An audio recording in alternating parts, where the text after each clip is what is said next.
आप शुरू करिए।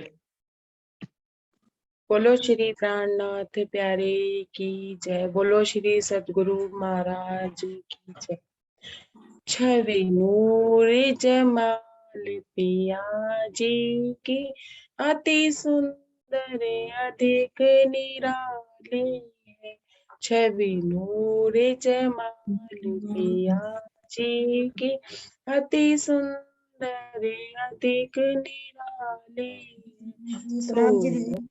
उनकी है नूर भरी मुख में तम बोल की लाली, मुख में तम बोल की लाली है।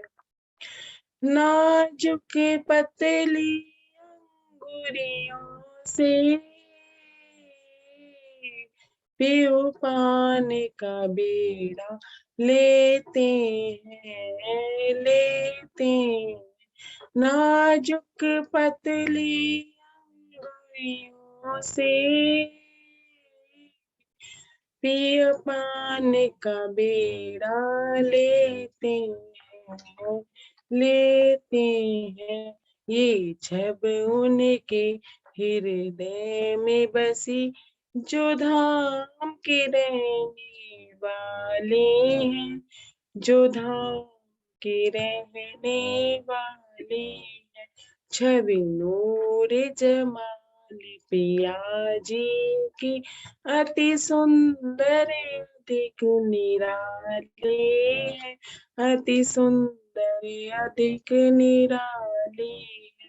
सूरत उनकी है नूर भरी, मुख में तम बोल की लाली है।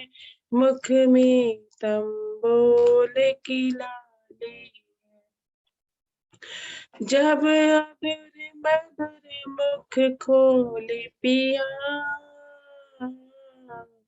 मोहिनी छब सो दिल मोह लिया, दिल मोह लिया। जब अधर मधुर मुख खोले पिया, मोहिनी सूरत सो दिल मोह लिया, दिल मोह लिया। देखो हर बटी बड़ी प्यारी, इत हीरों की खुशहाली है। इत हीरों की खुशहाली है। सूरत उनकी है नूर भरी, मुख में तम बोल की लाली है।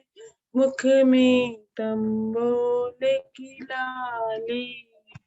छवि नूर जमाल पिया जी की अति सुंदर अधिक निराले है।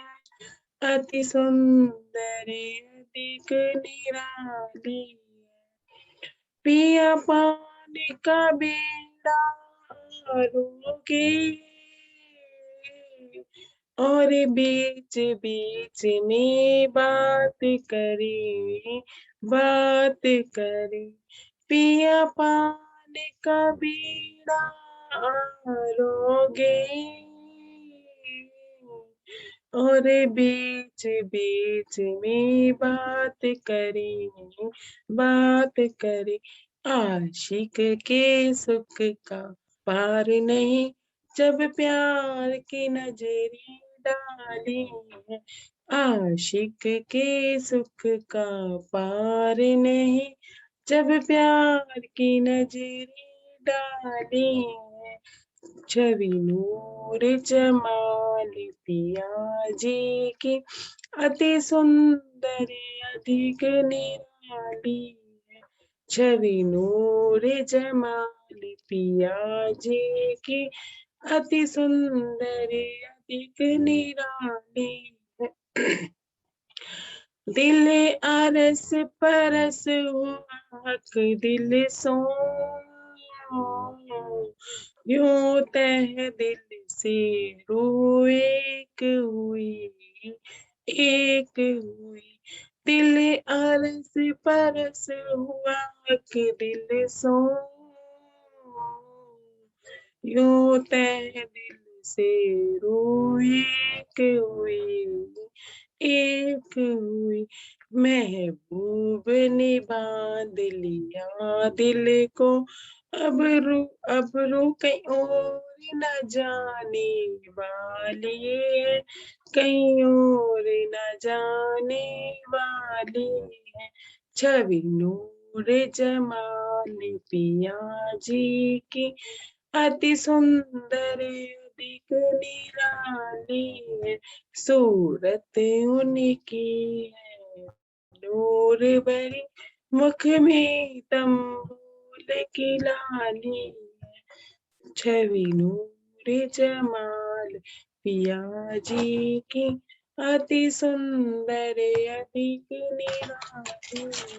बोलो श्री नाथ प्यारे की जय। धन्यवाद। प्रणाम जी। प्रणाम जी हरीश भाई जी। अभी पन्ना में ही प्रणाम। दीदी आप आ जाओ। प्रणाम जी। हरीश भाई जी आपकी आवाज नहीं आ रही है, आप बोल रहे हैं ना आवाज नहीं आ रही है आपकी। हाँ बस निकल गए अब गाड़ी में। अच्छा अच्छा, तभी आवाज नहीं आ रही है आपकी। यहाँ प्रणाम जी। प्रणाम जी दीदी। प्रणाम जी। प्रणाम जी। चलिए अब आप लोग घर पहुंचिए पढ़ने के आने के बाद। जी जी दीदी। हाँ दीदी आप आओ। बोलिए श्री प्राणनाथ प्यारे की जय। बोलिए श्री सतगुरु महाराज की जय। निजानंद स्वामी की जय। बोलिए श्री निजानंद संप्रदाय की जय। समस्त सुंदर साथ की जय। श्री बंदो सतगुरु चरण को करूं सुप्रेम प्रणाम। अशुभ हरण मंगल करन धनी श्री देव चंद्र जी नाम। श्री प्राणनाथ निज मूलपति श्री महराज सुनाम। तेज कुंवर श्यामा युगल जिको पल पल करूं प्रणाम। प्रथम लागू दो चरण को धनिये न छुड़ायो खिन। लाख तली लालेड़ियां मेरे जीव के ही जीवन, मेरे जीव के।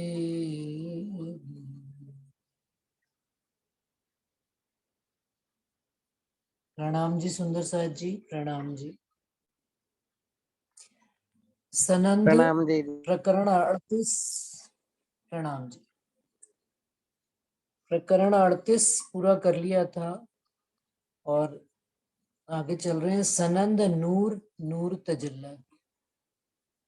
सनंद में पूरी बात जितनी भी रज्जी महाराज ने कही है अभी तक तो 14 लोग से ऊपर की, सनंद फरिश्तों की, सनंद कजा की, सनंद इमाम के प्रताप की, सनंद बिना एक मोहम्मद की, सारी लीला प्राणनाथ जी हमको बता, इंद्रावती जी के माध्यम से हमें सबको बता रहे थे। अब जो उन्होंने प्रकरण प्रारंभ किया सनंद नूर और नूर तजल्ला की मूल स्वरूप और राजी महाराज और उनके सतंग अक्षर ब्रह्म की लीला कैसे संसार में संपादित होती है, इस बारे में इस प्रकरण में वो बता रहे हैं। और जो पिछला प्रकरण खत्म हुआ उसमें इंद्रावती जी ने एक बात कही कि अब जो है ना मेरे से इन शब्दों में बयां नहीं होता, मेरे से राजी महाराज ने हुक्म के द्वारा जितनी बात कहनी थी कहलवा ली। अब जुबा और से बोली जाएगी बात, और जुबा और क्या हो जाएगी, जो मेहंदी के बिना, इमाम मेहंदी श्री प्राणनाथ जी के बिना हो नहीं सकती, वही अब ये जुबा बदलेंगे। जुबा क्या बदलेंगे वो इस प्रकरण में हमको सारी बात इंद्रावती जी बताएंगे। बैठेंगे तो इंद्रावती जी के ही दिल में राजी महाराज, पहले भी उन्होंने कहलवाया लेकिन कभी उन्होंने हुक्म को शोभा दी है, कभी महामती को शोभा दी है।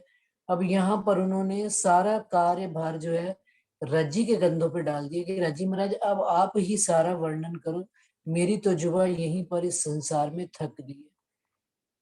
तो अब आगे इस प्रकरण का प्रारंभ हो रहा है। सनंद नूर नूर तजल्ला की, कया जाहिर रसूले, मैं हरफ सुने हैं कान, सो आए कैसी इमाम, मैं लिखे नहीं फुरमान।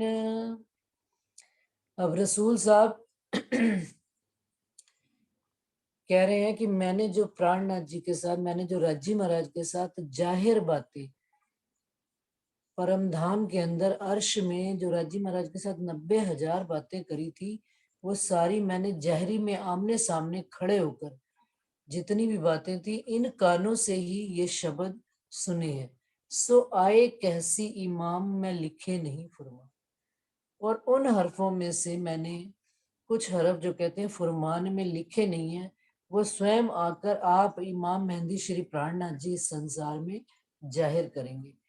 जो हरफ जुबा चढ़े नहीं, सो क्यों चढ़े कुरान, और जुबा ले आवसी इमाम यही पहचान।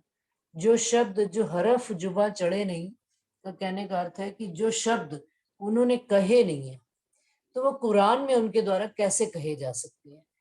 और जुबा ले आवसी, अब इमाम मेहंदी प्राणनाथ जी ने ही जो शब्द कहे हैं उन्हीं के द्वारा अब वो यहाँ पर इस संसार में, और जुबा पहले उन्होंने कुरान में उर्दू भाषा में ये सारी बात कही थी, अरबी भाषा में कही थी, अब वो कह रहे हैं और जुबान ले आवसी, अब वो हिंदुस्तानी भाषा में संसार में आकर, हिंद की धरती पर आकर इमाम मेहंदी ये पहचान संसार में अपनी देंगे। और वो जो शब्द उन्होंने जो कहे थे मुझे अर्श में, वो यहाँ इस संसार में कहेंगे। सुंदर सा जी, ये तो जाहिरी बात है। और जुबान ले आवसी कि वो कुरान से उन्होंने कुरान में कही, अब हिंद में आकर कुलजम स्वरूप स्वरूप साहिब इस संसार में आए और उन्होंने हिंदी में बात कही।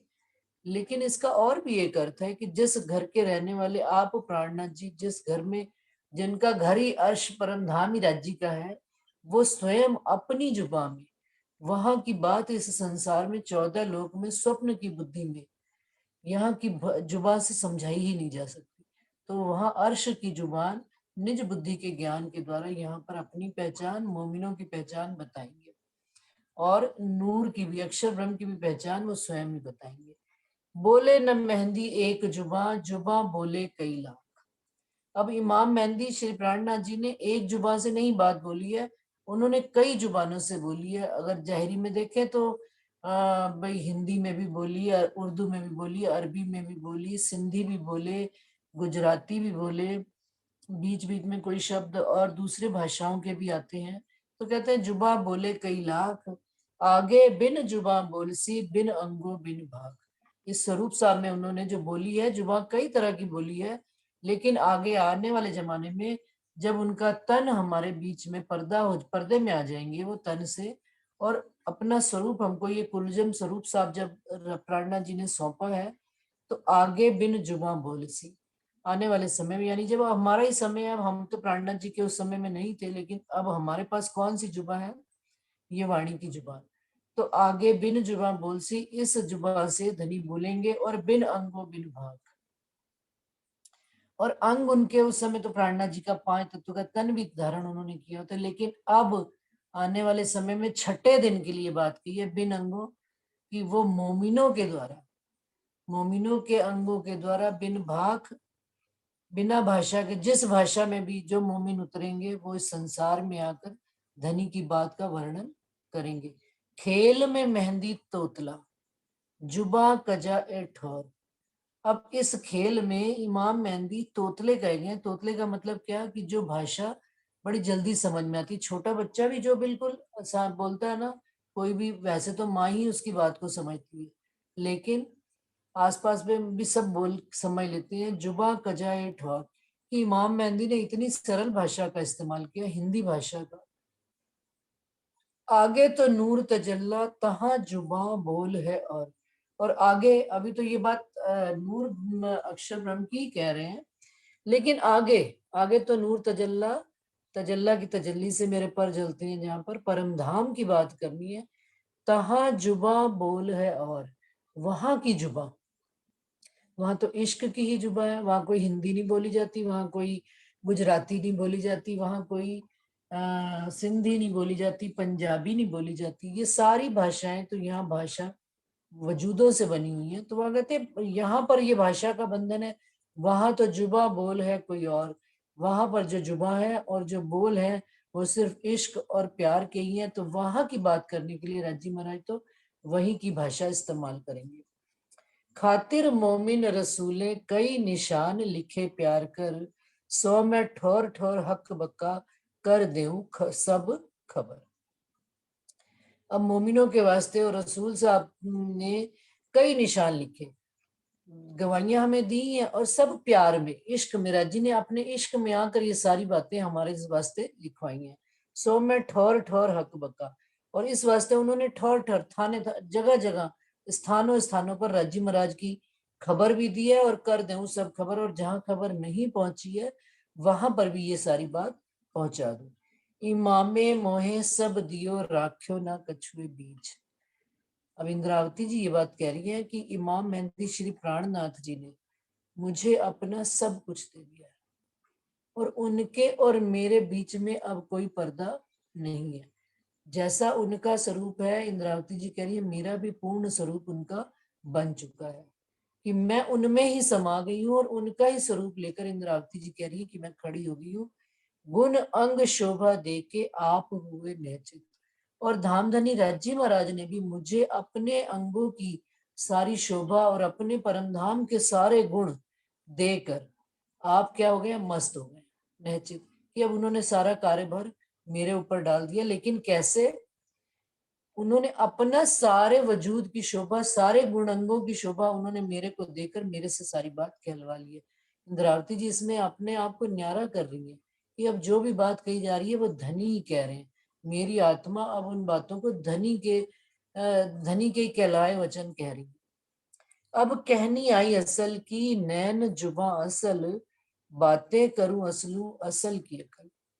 अब कह रहे हैं, अब जो कहनी आ रही है, अब जो बात मैं कह रही हूँ असल की, यानी मूल घर परमधाम की, और वहीं के नैनों से और वहीं की जुबान से। नैन भी तो वाणी को ही कहा गया है, तो कहते हैं नैन और जुबा असल, इन नैनों से ही हमने धनी को देखना है।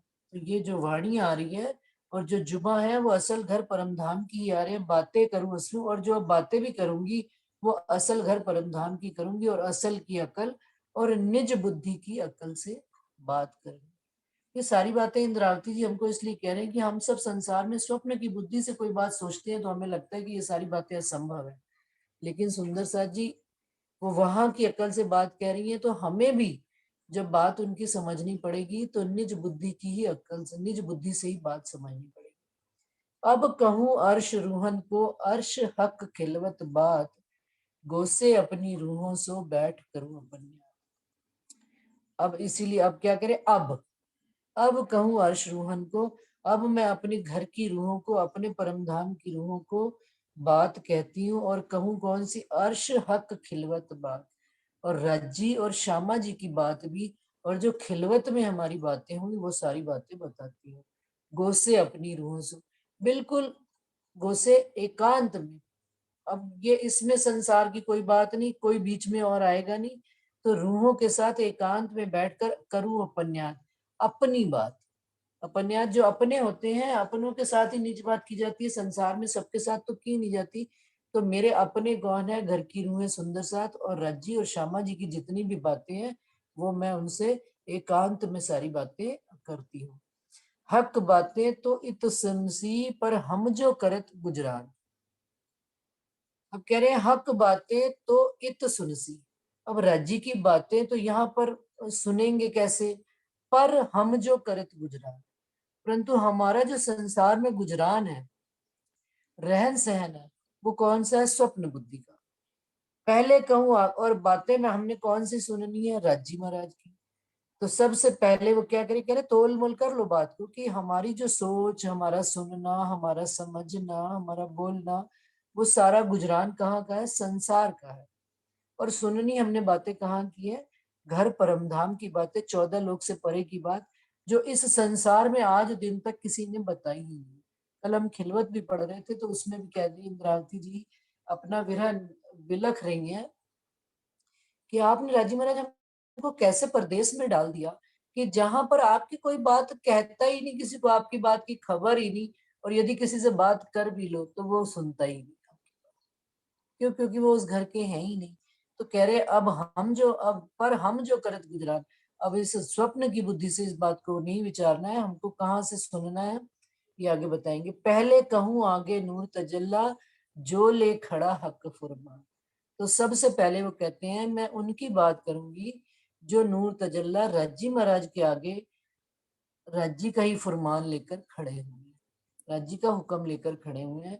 आगू नूर फुरमान के खड़ा हक नूर का नूर, जिनसे पैदा मलायक चुआ कतरा जिनु अंकुर। आगू नूर फुरमान के अक्षर ब्रह्म की बात कर रहे हैं, खड़ा हक नूर का नूर, राज्जी महाराज के नूर का नूर। कौन? राज्जी महाराज के सत्अंग अक्षर ब्रह्म और उनका नूर जबराइल और असराफील की बात कर रहे हैं, जिनसे पैदा मलायक। असराफील के द्वारा ही मलायक यानी कि ईश्वरी सृष्टि पैदा हुई। चूहा कतरा जिन्हों अंकुर, संसार में जिनका अंकुर, चूहा मतलब एक बूंद गिरना, ऐसे ऐसे कहते हैं बूंद टपका दो बस, तो वो उन्होंने एक बूंद ऐसे टपकाई और संसार में ईश्वरी सृष्टि मलायक फरिश्ते सारे पैदा हो गए। फरिश्ते भी मलायक कहे जाते हैं। तो अब नेक कहूं इन नूर की, इन नूर से पैदा नूर, पहले कहूं तिन नूर की, जित रूहें खेली माहें जहूर। कहते हैं अब नेक कहूं इन नूर की। अब अक्षर ब्रह्म के बारे में, राज्य के सत्अंग के बारे में बात करती हूँ, और इन नूर से पैदा नूर, और इस नूर से जो पैदा हुआ है नूर, उसकी भी बात करती हूँ। लेकिन पहले कहूँ तिन नूर की, पहले उन अक्षर ब्रह्म की बात करती हूँ। जित रूहें खेली माहे जहूर, अक्षर ब्रह्म के ब्रह्मांड में जहां रूहों ने राज्य के साथ लीला करी, रास की लीला करी। कहां पर सुंदर साथ जी? आगे आ रहा है प्रसंग इसका। अब कहूं रास जहूर की।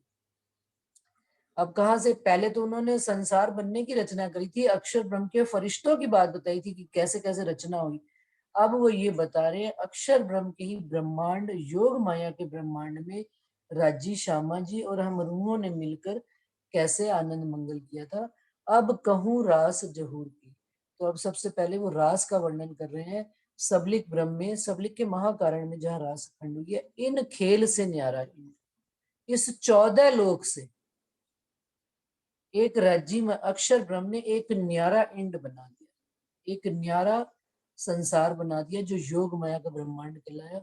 सो नूर नजर ऐसा हुआ, नूर सारा ब्रह्मांड। अब अक्षर ब्रह्म की नजर जैसे ही उस ब्रह्मांड पे पड़ी तो नूर, उस ब्रह्मांड में सारा नूर ही नूर हो गया। इत खेलत, जहां पर खेलत शाम गोपियां एजो किया अर्श रूहों विलास, है ना कोई दूसरा जो खेले महबूब बिना रास। अब उस रास में कौन कौन खेल रहे हैं? राजी, श्यामा जी, और जो रूहों ने विलास किया है, अर्श का विलास, परम धाम का विलास राज्य के साथ, है ना कोई दूसरा। वहां पर कोई और दूसरा है ही नहीं।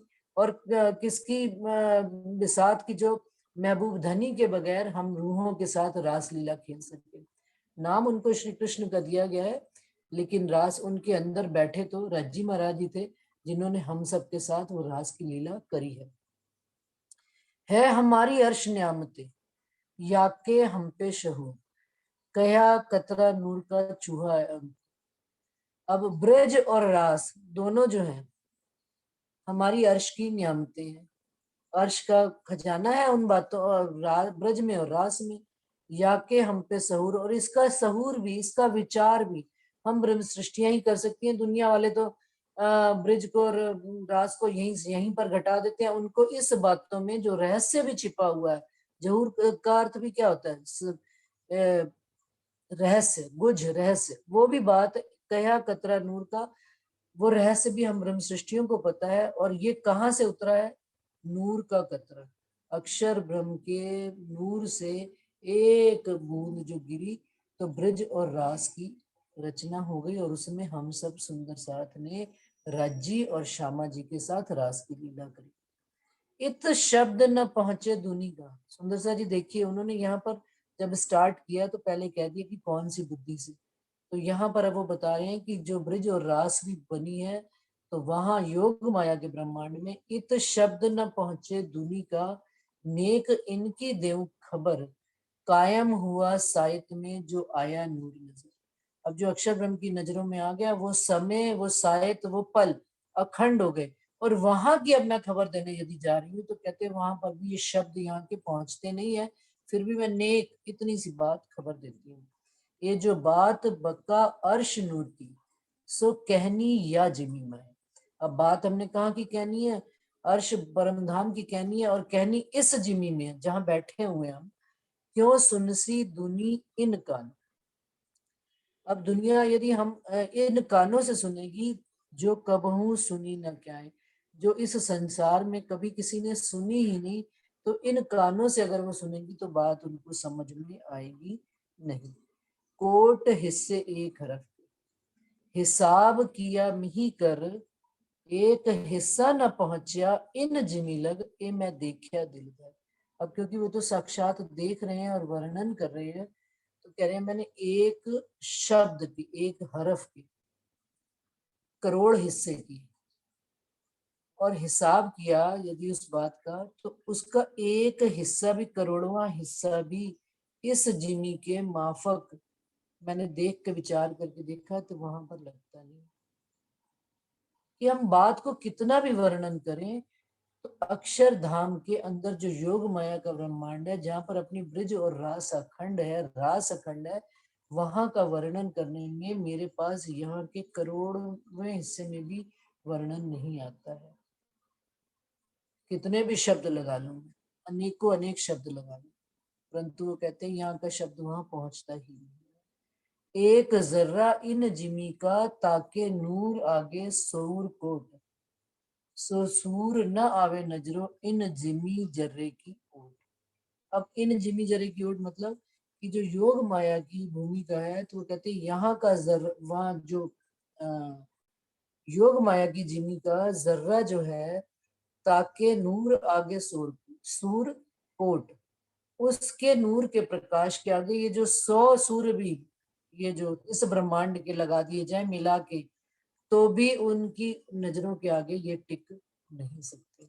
यहाँ 14 लोग की जिमी मिलान कर रहे हैं कि वहां पर योग माया के अक्षरधाम के अंदर, अक्षर ब्रह्म के अंदर जो योग माया का ब्रह्मांड है, जो उन्होंने अपनी नजरों से एक पल में बना दिया है, तो उसके उस जिमी का वर्णन जब करने लगे हैं तो यहाँ के वो कहते हैं 14 लोग के 100 सूर्य भी मिल जाए, हम तो यहाँ के सूर्य से एक सूर्य से नजर नहीं मिला सकते, लेकिन वो कहते हैं 100 सूर्य भी मिल जाए तो योग माया की जिमी के एक कंकड़ी के बराबर भी नहीं आ सकते। सोने जवेर के बन कहूं तो ये सब झूठी वस्तु। अब जो वहां पर बने हुए हैं, कहते हैं कि अगर मैं यहाँ के सोने और जवेरों से भी मिलान करूं तो ये सारी चीजें उनके सामने झूठी हैं। शोभा जो नूर बन की, और जो वहां के वन बने हुए हैं, वहां की जो शोभा है, नूर की शोभा है, सो कहीं ना जाए मुख हस्त, इस मुख की तो कोई औकात ही नहीं कि जो उस वनों की शोभा का वर्णन कर सके। और जो कहूँ रोशनी एक पात की, और वहां के एक पत्ते में जितना प्रकाश है सो भी कहीं न जाए, कोट चांद जो सूर कहूँ, उस पत्ते की रोशनी के सामने यहाँ के करोड़ चंद्रमा और सूर्य भी लेकर अगर कह दूं तो एक पाते तले ढपाए। एक पत्ते के नीचे यहाँ के करोड़ सूरज और करोड़ चंद्रमा उस एक पत्ते के प्रकाश में सब छिप जाएगा, उस पत्ते का इतना प्रकाश है। नूर शशि बन पशु पंखी, जिमी नूरई रेजा रेज, थिर चर नूर सबो मिने, सब चीजें नूर थी। अब कह रहे हैं वहां के जो शशि, चंद्रमा, वन, पशु, पंखी, जिमी, सब नूर से ही भरपूर है। थिर चर, पृथ्वी, चर, अचर, नूर, अचर तो खैर वहां है ही नहीं, सब चीजें नूर से ही बनी हुई। वस्त्र भूषण, और उस जिमी के जो योग माया के वस्त्र भूषण है वो भी सब या ही जिमी माफक, उस जिमी के ही माफक बने हुए हैं। जिन जिम्मी जर्रे की रोशनी कहीं न जाए रंचक, वहां की जिम्मी के जर्रे की एक कंकड़ी की भी रोशनी यहाँ के रंचक मिलान नहीं आ सकती। सुख जो अर्श अरवाहों के, जो लिए जिमी की। अब सुंदर साथ जी कह रहे हैं कि जब वहां की जिमी का, वहां के वस्त्र भूषण का, पशु पंखियों का, वृक्षों का वर्णन नहीं हो सकता, तो जो सुख हम अरवाहों ने उस जिमी पर रास के लिए हैं, सो तुम देखो शहूर कर कहे न जाए मुख के। तो उन सुखों का, रास के सुखों का कह रहे हैं, इस विचार करके देखें हमें, तो इस मुख से वर्णन नहीं हो सकते। जिन जिमी की ये रोशनी ऐसे बाग के दरखत, तो इत सुख ऐसे ही चाहिए अर्श बक्का की नियामत। तो कहते हैं अब जैसी अर्श बक्का की नियामत आई है, वैसे ही वहां उस जिमी की रोशनी और बाग और दरखत है, और सुख भी हमको वैसे ही चाहिए जैसा वर्णन में नहीं आ रहा है। अर्श बक्का की नियामतें भी वैसी हैं जो शब्दों में बयान नहीं हो सकती हैं। ब्रज और रास को उन्होंने दो नियामतें कह दिया गया है परम धाम की नियामतों के रूप में। अभी ऊपर मैंने चौपाई यहाँ पढ़ी थी, ये हमारी अर्श नियामतें। ए जिमी बाग पांचों चीजें, ए जो पैदा किए नूर, एक पल लहरें कायम किए नूर का ऐसा जहूर। अब कहते हैं ये जो जिमी, जो योग माया की जिमी है, बाग है, पांचों चीजें यानी जल, जिमी, अग्नि, वायु, आकाश, पांच तत्व हैं, ये भी किसके हैं? नूर के ही बने हैं। ये जो पैदा किए नूर, नूर ब्रह्म, अक्षर ब्रह्म ने जो पैदा किए हैं वो सारे नूर के ही बने हुए। एक पल लहरें कायम की, और एक पल में ही, जैसे नूर सागर, सागर में लहर उठती है, तो वो जो लहर है वो उन्होंने रास को एक लहर कह दिया नूर। सागर कितना बड़ा है, और उस सागर में एक लहर, सुंदर सा जी यदि हमने कभी सागर के किनारे खड़ा होकर देखा हो, तो एक लहर यूं ऊंची आई, उसकी क्या स्वरूप हमको बना और वापस ही जाकर उसमें समा गई। लेकिन वो कहते हैं वो जो रास की लहर उठी, तो अक्षर ब्रह्म ने क्या किया, उस लहर को वहीं पर अखंड कर लहर कायम की। नूर का ऐसा जहूर, अक्षर ब्रह्म जी का ऐसा जहूर है, ऐसा उनका प्रकाश है कि जैसे ही उनके दिल में धनी क्या रास आपने, क्योंकि वो भी तो उस रास का अनुभव कर रहे थे बीच में बैठ के। तो उन्होंने वो लहर जैसे ही उठी, रास लहर की, तो वो उन्होंने वहीं की वहीं अखंड कर दी। अपने भी तो दिल में कभी धनी के प्रति रास आती होगी, अनुभव दिल में होता होगा, तो वो लहर, वो जो लहर उठी थी बुद्धि में, वो अखंड होती है कि नहीं होती?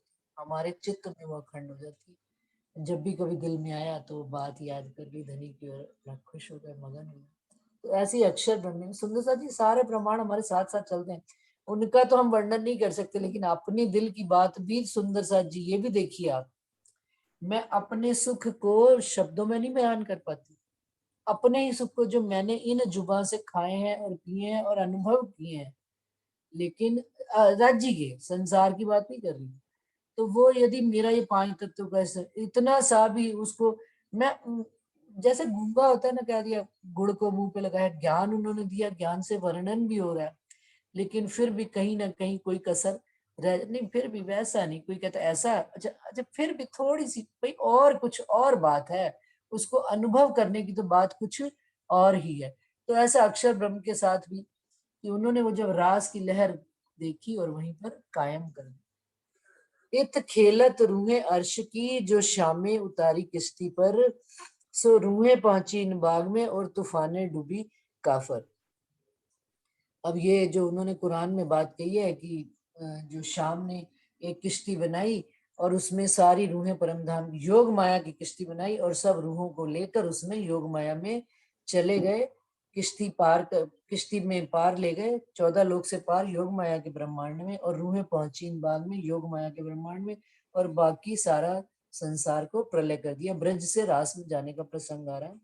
ए नू तूफान कहा रसूल साहब ने उसको नू तूफान कहा है, और गुज रहा रूहों रोशन, और रूहों के वास्ते ये बात उन्होंने तूफान कह तो दिया और वहां पर गुज रह गया कुरान में, लेकिन अब रूहों के वास्ते आप राजी महाराज जी उस रहस्य को रोशन कर रहे हैं। किश्ती पार उतारी सबो सुनी, अब ये प्रसंग सबने सुना हुआ है, कि रसूल साहब ने एक भाई शाम ने किश्ती बनाई और रेगिस्तान में बनाई, उसमें 40 जुथ जोड़े भरे और रेगिस्तान में सुंदर सा जी, और किश्ती को ऐसी इतनी बारिश हुई इतनी कि उसमें से उस किश्ती को वो चलाकर पार दूसरी दिशा में ले गई। ये बात सब ने सुनी तो है, पर कहां पर कैसे घटित हुई, पार उतारी सबो सुनी, सुध न पड़ी पहुंची बाग के। लेकिन ये बात आज दिन तक किसी को सुध ही नहीं पड़ी कि भाई कौन से बाग में ले गए, कहाँ ले गए, और ना किसी ने पूछी, क्योंकि जिसकी जहां तक का अंकुर है वो उतनी ही बात करता है। बात बड़ी इन नूर की, ए तो नेक कहो प्रकाश, इत खेले रूहे हक सो विद विद के विलास। अब कहते हैं अक्षर ब्रह्म के नूर का तो बहुत बड़ी बात है, इसका मैं थोड़ा सा प्रकाश करती हूँ। वहां उस सबलिक ब्रह्म में रूहें खेले हक सो, धनी के साथ खेली है, भांत भांत के उन्होंने विलास किए हैं, और वो लीला सारी अखंड हो चुकी है। कहा जाए ना नूर इन बाग जिमी, हुआ सब रोशन भरपूर, जिन ऐसा रोशन किया पल में, सिफत क्यों कहूं असल नूर। अब कहते हैं कि जिनके नूर से ये बाग जिमी योग माया के ब्रह्मांड की सारा रोशन, नित नौतन वृंदावन, वो पढ़ते नहीं है दास में, वो सारा उसी का वर्णन आ रहा है, सारा रोशन, सारी रोशनाई वहां की है भरपूर। तो जिनके एक पल से इतनी रोशनाई हो गई, उनके असल नूर का वर्णन कैसे इस जुबा से मैं कर सकती हूँ। उनका असल नूर तो कितना ही होगा, अगर उनका एक कतरे का नूर इतना है, रास तो उन्होंने अपने सागर की एक लहर कह दी नूर से, नूर अक्षर ब्रह्म ने। इत हद शब्द दुनी में रहा, पहुंचा नहीं नूर रास। अब जो हद का शब्द है, ये जो शब्दों में बात कही गई है वो हद में ही रह गई है, पहुंचा नहीं नूर रास, रास तक नहीं पहुंच पाए, शब्द पहुंच नहीं पाते, शब्दों से परे की बात है, शब्दातीत तक तो अभी बात ही नहीं आ रही, परम धाम राज्य महाराज की तो बात ही नहीं आ रही। अभी तो ये रास के जहूर का इतना वो प्रकाश हो रहा है कि वो कहते हैं वहां पर शब्द नहीं पहुंच पा रहे।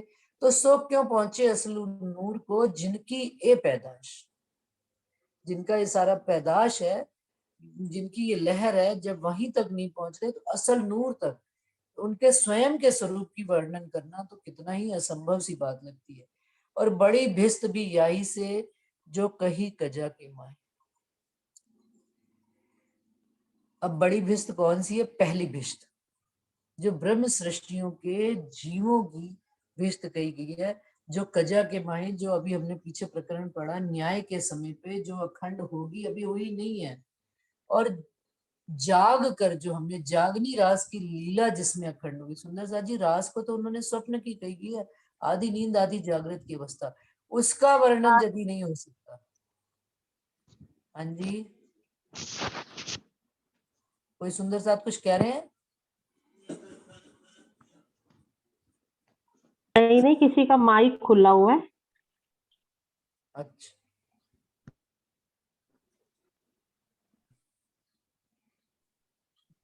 आप आगे बढ़ो दीदी, वो मैंने बंद कर दिया। अच्छा, तो बड़ी भिस्त भी यही से, तो रास का तो वर्णन वो कह, रास जो थी आधी नींद आधी जागृत में देखी, तो उसके सुख का आनंद का वर्णन नहीं किया जा सकता। अब जो जाग कर जागनी लीला, रास लीला हमने देखी है, और उसकी जो बड़ी भिष्ट बननी है, पहली भिष्ट, तो कहते हैं बड़ी भिष्ट भी यही से जो कही कजा के माहे, तिन भिष्ट के नूर की बात बड़ी है ताए। तो उस